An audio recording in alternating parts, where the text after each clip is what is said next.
an hour ago, Well, thank you very much. Trump took questions in the Oval. This is largely, again, him turd polishing himself. He's still got the World Cup trophy on a little table to that side, like with pictures behind him, and then there's a giant portrait of Reagan. Today, we're very thrilled to swear in the new chairman of the Securities and Exchange Commission, Paul Atkins. He's a fantastic man. Oh, he's already doing the mouth spit thing. He's already tired. His Adderall's starting to wear off, or it was just too hard a dose. And with great experience. Yeah, CSL. You noticed that too? Like CSL, we love Can't Stop Lying. Give it up for our beloved Can't Stop Lying in the chat room. I watch so much of this stuff that it's hard to find things I haven't already seen for me to deal with on the show, so that we're experiencing it raw, you and I together. And so, but usually I'll see half the stuff that's out there, and he'll find stuff that I haven't seen maybe, and then I'll pick from those things. Just so that, I'm not setting things up so that I automatically know what they're going to say. Just so because I feel like that's dunking, and it's avoiding the ability to address the issue as it comes up naturally. And, but all over the goddamn place, these guys are avoiding this conversation or trying to talk it down as a non-story, which is definitely a talking point they have gotten from DC. They have definitely, White House Communications has called the Tim Drools of the world and all these folks and told them, you don't really have to explain it. Just say it's a non-story and move on. Just pretend it's nothing and it's just the deep state, legacy media, blah, blah, blah. Like, just say something along those lines and pretend it's a nothing story. And they're all doing that. Or if they know that their own viewers will call bullshit on that, they just avoid it entirely. They take a sick day. Or they're magically on fucking vacation. But he's, above all, he's very smart. Congratulations to Paul, his wife, Sarah, and his entire family who are with us today. Thank you very much, and congratulations. Great job. That's great, Sarah. Great job being sworn in. We're also grateful. Nobody does the job better than the guy who hasn't done the job yet. Ask Pete Hegseth. Joined by our Secretary of the Treasury, who's doing the easiest job. I think it's probably the easiest job right now in government, would you say? Companies are coming out of the countries, are coming from all over. They want to just sign. We're doing okay. No, they don't. Or they would you'd have these fucking signing ceremonies like these guys who are going to invest money in the economy. Where are they? None of them are around. All of them are pissed. Everyone is hanging up on you. It's gibberish. You're doing really well. Thank you very much. Scott's going to be doing the swearing in. No one in America is more highly qualified to lead the SEC in this exciting time than Paul. He's devoted his entire life to the cause of free, clear, pro-growth, and pro-innovation securities markets. Yeah, by the way, he was the head of the U.S., he was head of the Security and Exchange Commission, like, leading up to 2008. And he's a big crypto dude. Fuck. This is going to drop the fucking stock market another 1,000 points. After graduating very, very high in his class, I will tell you, Vanderbilt University School of Law, Paul began a distinguished career practicing securities law in New York City before joining the staff of the SEC. New York City? In the 1990s. In 2002, Paul was appointed as the commissioner of the SEC, a commissioner. In 2002? And rode that to a fare thee well. He was so respected. He was a role which he promoted economic freedom. What?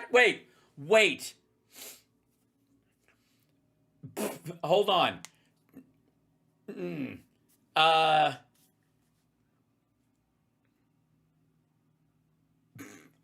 He rode that to a fare thee well?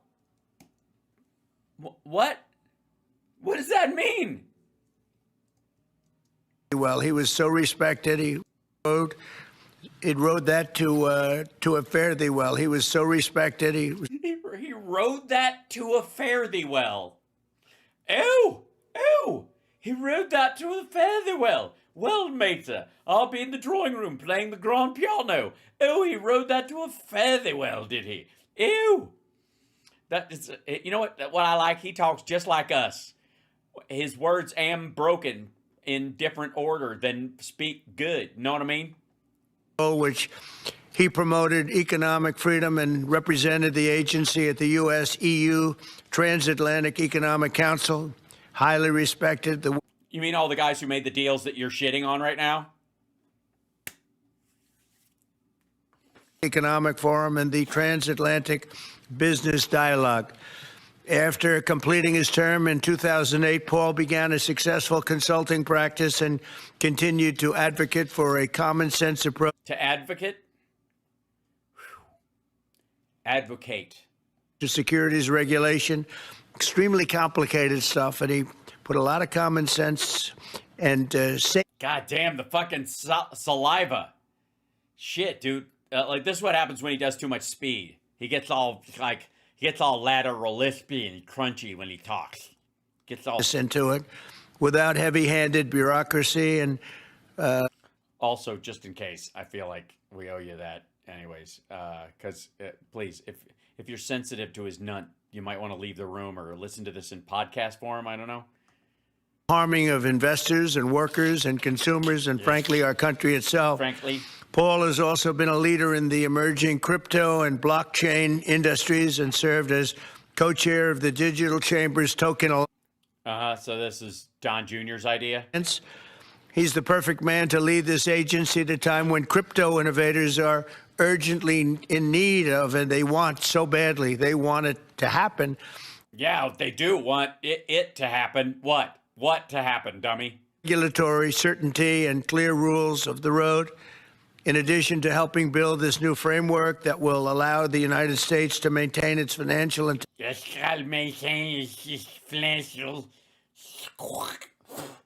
technological dominance long into the future. Paul will... I don't know how much I can listen to this, guys. Is it just me? It's fucking nails on a chalkboard. It's just kind of talking like... The weaponization of the SEC and stop the lawless enforcement practices that occurred during the Biden administration. The lawless enforcement? Okay. They were vicious people. They were vicious and horrible for our country. Were they? Towards those poor crypto people. Paul is passionate about protecting American liberty and American economic leadership, and we are truly grateful and honored that he has answered the call of public service, as he always has. He's a man that... Yeah, he's worked in government a lot. He's a guy who's been in this job before, and you're bringing back a deep state actor, I think you would call him. We were looking for the right person for this very important job, and just he was at the top of everyone's list. Because you didn't have a list, and everybody else was like, please get somebody who's done this before. Please get somebody who's done this before. Please just get somebody who's done this before. Fuck me.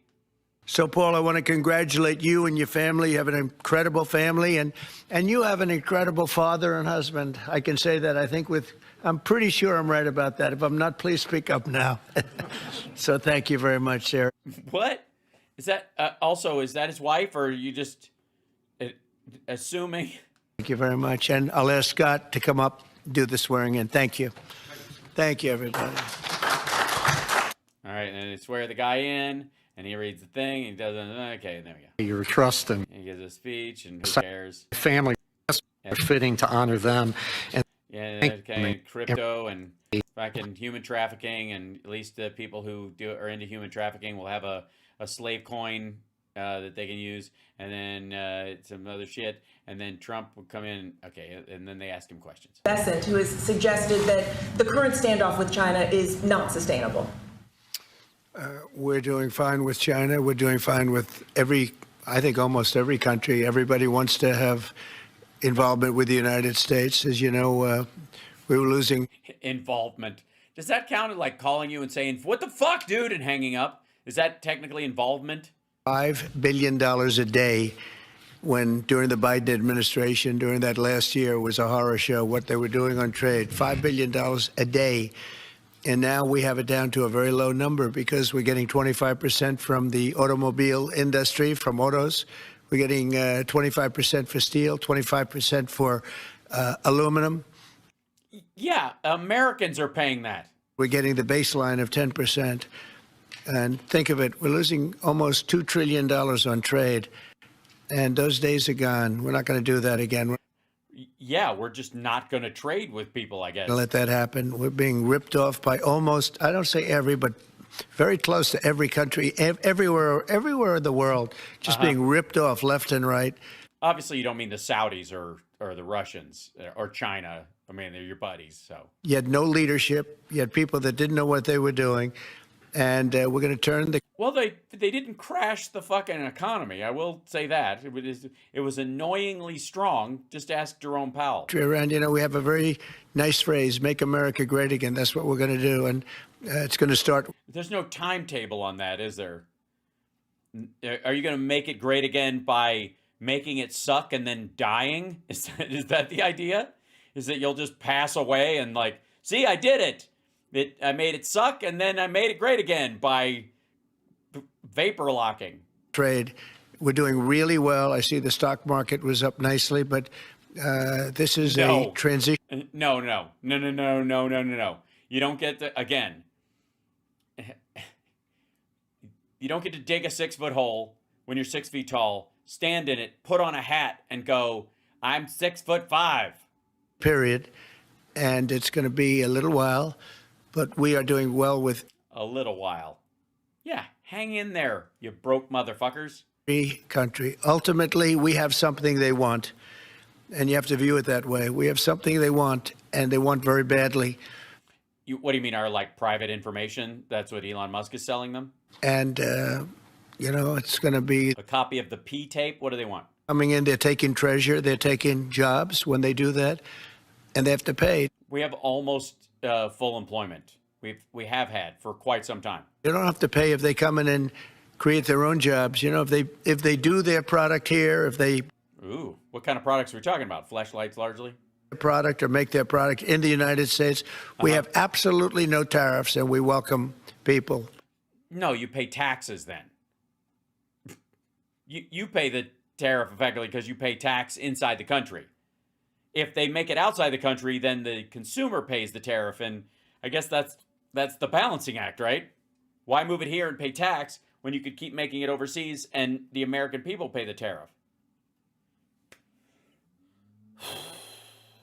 We're taking in a lot of money from tariffs. From Americans, yeah. And our country is getting stronger all the time because the was not sustainable. Started with China. Are you going to play hardball with them? Are you going to mention COVID? Well, I'm not going to say. No, I'm not going to mention COVID. I'm not going to say. Why not? I'm going to play hardball with China. I'm going to play hardball with you, President Xi. No. We're going to be very nice. They're going to be very nice. And we'll see what happens. But ultimately, they have to make a deal because otherwise... So you are going to play hardball. If they have to make a deal, that sounds like hardball. Going to be able to deal in the United States. And we want them involved. But they have to, and other countries have to make a deal. And if they don't make a deal, we'll set the deal. Sounds like hardball. Yeah, sounds like the dumb version of hardball, I will admit. We're the ones that set the deal. Scott and Howard and myself and others. We're going to be... And others. ...the deal. And it'll be a fair deal for everybody. And it'll be... I think it's a process that's going to go pretty quickly. We've spoken to many, many countries. And we're getting... Yes, they've all said no. Views on things. You know, there are a lot of things. They have VAT taxes. They have everything you can have. No. Forget, as an example, the European Union was set up to take advantage of the United States. Not really, no. That's why it was set. And no. That wasn't the goal of the EU. They've done that, but they're not doing that anymore. Yeah. I think it was largely because they just had a bunch of different currencies and it was a pain in the ass. Will you prevent Hamas from having any role in governing a post-war Gaza? And will Hamas have to be permanently eradicated for a ceasefire to be reached? Well, we're not going to let Hamas do that, and we're going to see what do what happens with Gaza. but we've made a lot of progress in the Middle East. Tremendous. Should have never happened.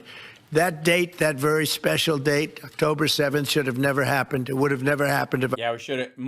I agree. In the calendar every year, it should go straight from the 6th to the 8th. I think that's been a mistake ever since the Gregorian monks were fucking around. What's all this February leap year bullshit? Why don't you just take a piece out of it? Would make Halloween come quicker. president, but we'll be stopping that whole situation. Yeah, please. We'll be stopping that whole situation. All right. Well, I was worried that he wouldn't have an actual answer, but they will be stopping the whole situation. So consider it, as good as stopped 2 weeks from now. Earlier today, Treasury Secretary Dustin suggested that with the tariff rates as high as they are now, it's effectively an embargo of trade between the United States and China. Do you see it that way? That's true. 145% is very high, and it won't be that high. It's not going to be that high. It got up to there. We were talking about fentanyl, where, various elements built it up to 145. No, it won't be anywhere near that high. And what level do you think it'll come down to if you haven't? It'll come down substantially, but it won't be zero. It used to be zero. It wasn't zero. Just destroyed. China was taking us for a ride, and just not going to have. It's not going to happen.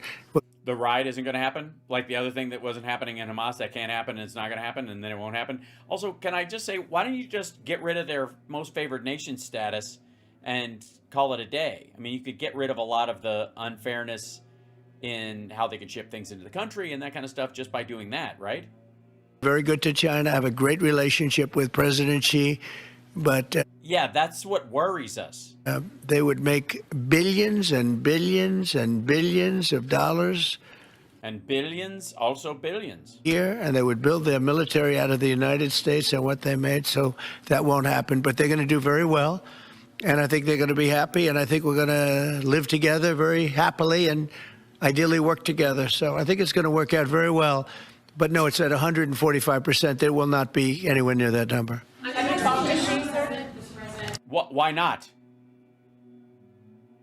Why? What if they never bend and they just keep theirs? On the work that your team is doing on the border, are you happy with the rate of deportations right now? Oh, it's amazing what they've done on the borders. Thank you for the question, because honestly, it's one of the great successes. We have virtually nobody coming in illegally. We do have people. Yeah, well, there's no work coming in legally because we want people to come in, but we have nobody. No, the tourism is way down. But people are not legally coming in either. In through the border virtually. We were having hundreds of thousands of people a month come in under Biden. And they came in from prisons. They came in from mental institutions. They came in from gangs in Venezuela and other countries all over the world, not just South America. They were emptying their prisons into the United States. Yeah, so they airdropped them or had a water slide, or they would use catapults to just chucking them in. It was like it was like Con Air meets a Carney festival. Venezuela emptied its prisons out, but many countries emptied their prisons into the Congo, as an example, in Africa, emptied their prisons into the United States. And right, so the America is full of Congolese mental patients and murderers.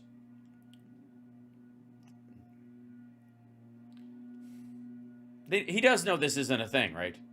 We're getting them out, and I'm beginning to think he's believing his own lie at this point. Like, he knew it was bullshit before, and now he's not so sure. He heard it somewhere out of his own fucking mouth.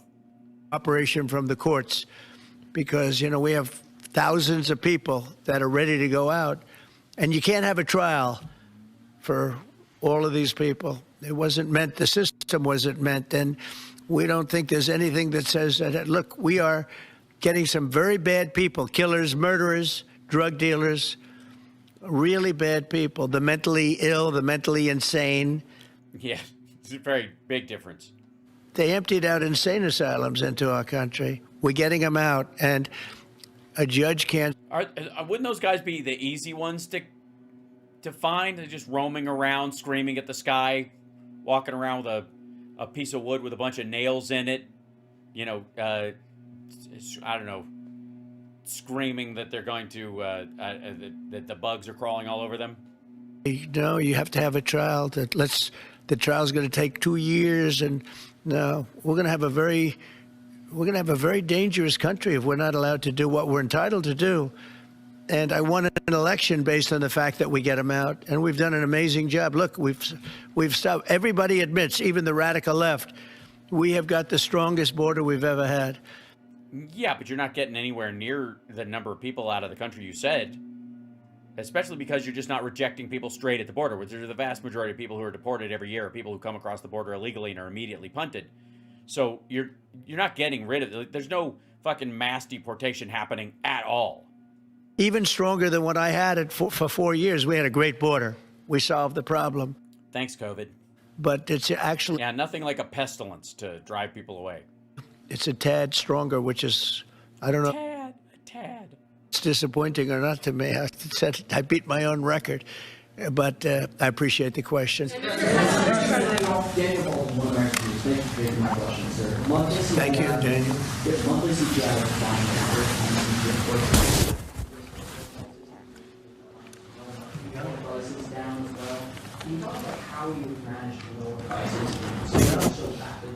He's getting an ass-kissing question. Well, thank you, Daniel. The question is about prices. The prices are going down, not going. Nope. One of the big things is energy is going down. I see that we had a couple of states where gasoline was at $1.98 a gallon. Nobody thought they'd see that for years, maybe, and that's a big thing. And we opened up What, Texas and Alaska? we opened up our drilling. We have more product now for sale. No, we don't.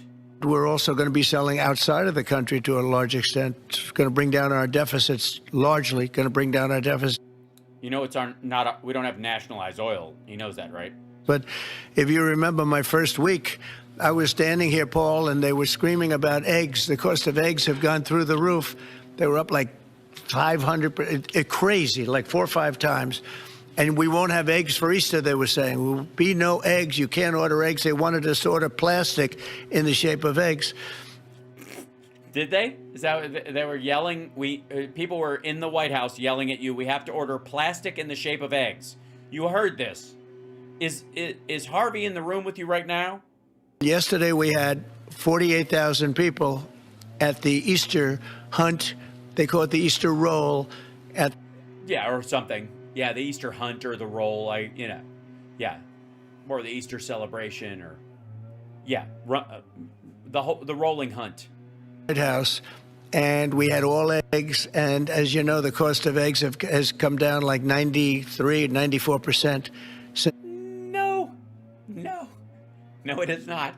Took office, and they're pretty much normally priced now. Great job. Our Pretty much. Secretary of Agriculture, Brooke Rollins, did a very good job. But hold on 1 second. If I might. Yeah, let's see. All right, whoops. Allow news. Here's there we go.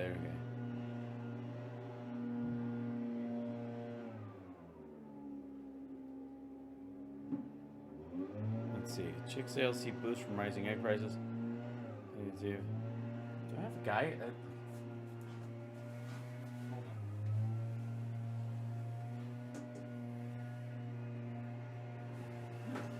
I guess the gardeners are here. Yeah. Oh, okay, I'm over time. Shit, I didn't even realize. Let's see. Shoppers react to rising egg prices. Yeah. What was the shoppers react? Yeah, at 90%. They're reacting to them rising at a negative rate. Okay, fake news. Let's see. There you go. This is the thing here. Is this an Where ad? will you find your Everyone wine? loves the thing. Grabbing hold as it ad sails by. campaign and thing. I can skip the ad in 9 During seconds. a summer Uh-oh. full of She's wonder, I thought she was an gonna get adventure under the stars, memories and moments connecting YMCA? near and Really, a far. YMCA ad? All right. When you realize that find was- your spark, you find your life. Sarasota, Florida. Egg prices remain at record highs across the country as millions This celebrate the summer, Easter Hamas holiday. Find Egg your prices life just shot for up. a better us. Shoppers here at the grocery store today have found prices are skyrocketing. It's making them make some difficult decisions on this Easter Sunday. You don't say. It makes no sense, dude. You know what I'm saying? I feel like on Easter they should shoot a little discount. Nicholas Gibson and They John should shoot a James little Glenn discount, Amish bro. came to the store to get some eggs for their Easter dessert when they got struck with sticker shock. The eggs, they're shot up. I don't know. Best protein, it's like superhuman food, and now it's expensive. But it's not just Bro. shoppers feeling the squeeze. Demand is high right now. Aaron Drucker manages Blumenberry Really? Does that happen around fucking Easter? Farms, a local subscription-based farm in Sarasota County. Our production is not high to begin with, so most of it sells. But right now, any eggs we have are all sold.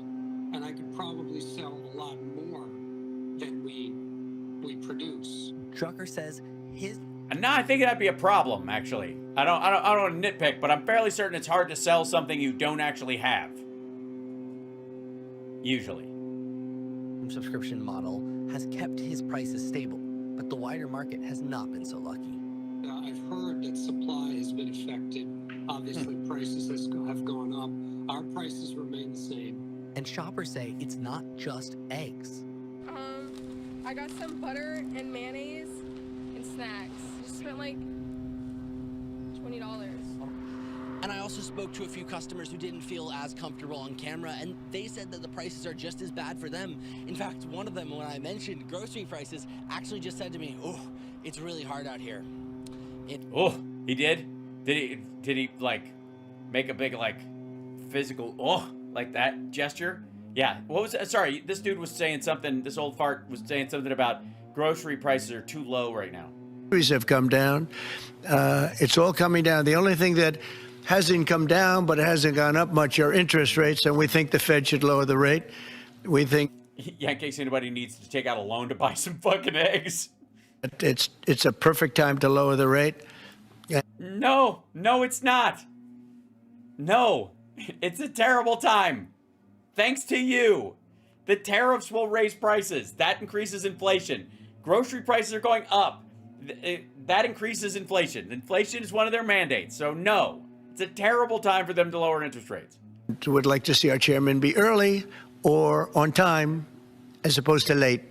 Late's not good. Mr. President, you've said... I don't want to talk about that because I have no intention of firing him. Mr. President... Yeah, because every time you bring it up, the fucking stock market takes a hit and everybody's told you don't say that. Reports that you're considering doing something for moms across the country, giving them some type of bonus whenever they have a child. Are you considering that? Or Sounds like a good idea to me. Yeah, please. So to clarify, you have no intention of firing Jerome Powell because your economic advisor Kevin Hassett a few days ago said that you and people in the White House were studying this idea of possibly before his term ends. No. Do you have any plans on doing it? None whatsoever. Never did. Yeah, now that he realized somebody told him Besant more than likely that if he brings it up, it tanks the market. Press runs away with things. No, I have no intention of firing him. I would like to see him be a little more active in terms of his idea to lower interest rates. This is a perfect time. It's not his idea. It's a terrible time. Lower interest rates. If he doesn't, is it the end? No, it's not. But it would be good timing. She could have taken place earlier.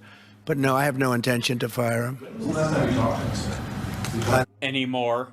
Comment on that. That doesn't matter. Mr. President... All right, again, he's not going to say anything that's going to change the world right now except to fuck it up. Is someone vacuuming? No, I have, there were gardeners outside, which is very shocking because I think our gardeners come like every 6 months because we have a couple of plants. But our grass is fake. It's fucking Vegas. Like, why would anybody have real grass? You don't have to mow it, which is fantastic. But can you get egg insurance? Well, that guy does a subscription service. That's the guy that they were talking about, right? Is that people pay ahead of time for those eggs. But that guy can't raise his prices because people have subscribed to his local egg service, and once he's out, right? They have a certain amount, the quota they have to make, and then he sells. If anything, they probably have an overage, and that's the eggs that he sells for more money. Yeah, no mowing at all. Yeah, Sarasota. Yep. Fake grass, really? Yes, because why would anybody have real grass in this kind of heat? It's stupid. It's a waste of water.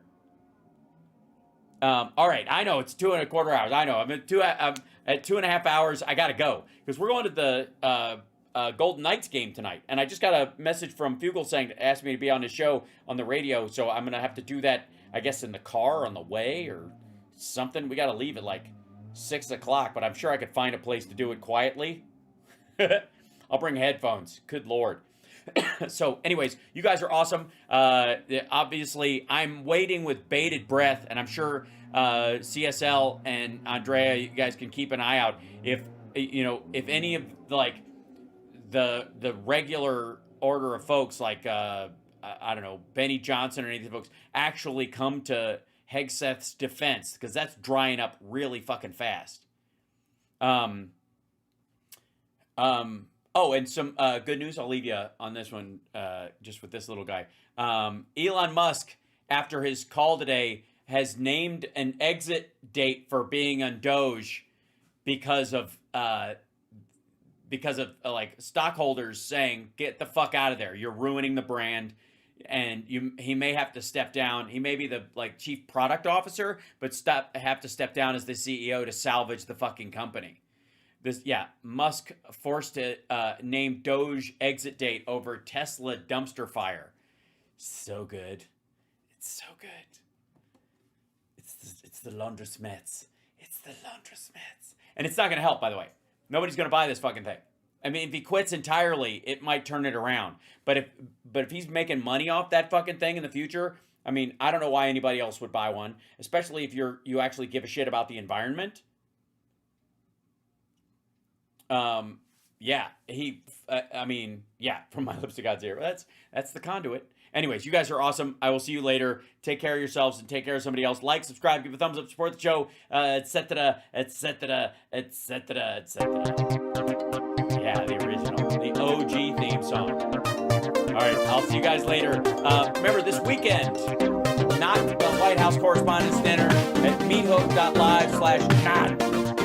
And the meat is MEET, not meat, MEAT, so just say it. And then Friday night, Flappers, live show for our Patreon supporters, and I will find a way to either post it live or put it up for the members on YouTube. Might be right after it's done. I might have to do that, but I have to drive back right after the show. I'll figure it out. We'll make it happen. Something.